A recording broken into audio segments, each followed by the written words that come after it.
Marunong kang tumanaw ng utang na loob sa sakripisyo ng magulang mo, why not? Bakit hindi mo tulungan? Pero siyempre kung meron naman naitabi sa or naipon ng magulang mo na para suportahan ang sarili nila, hindi ka obligado. Pero kung talagang naghihirap ang magulang mo at nagpakahirap sila para iangat ka, nagsakripisyo sila, well, I think it's hindi obligado pero pagtanaw ng utang na loob.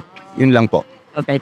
Parang ano yan, vice versa, parang gano'n. Pwede kang magpadala kasi yung sa'yo, mag-iwan ka naman ng parang pagsarili mo.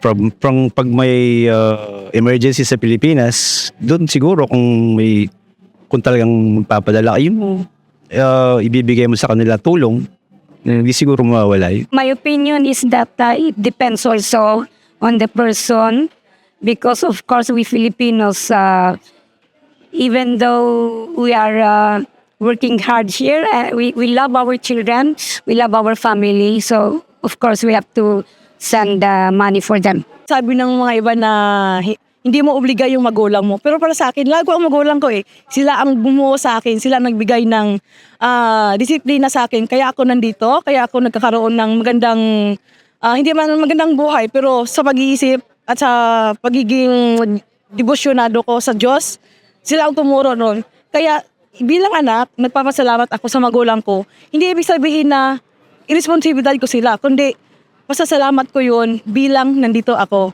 na magulang ko. Lalo na kung kailangan nila, dapat magpadala. Sa akin po,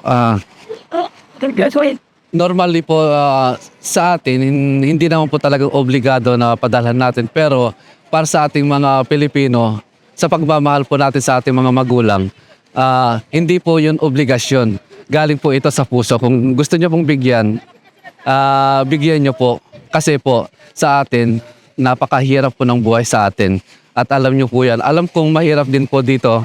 Kaya lang, sa atin naman kasi may trabaho tayo.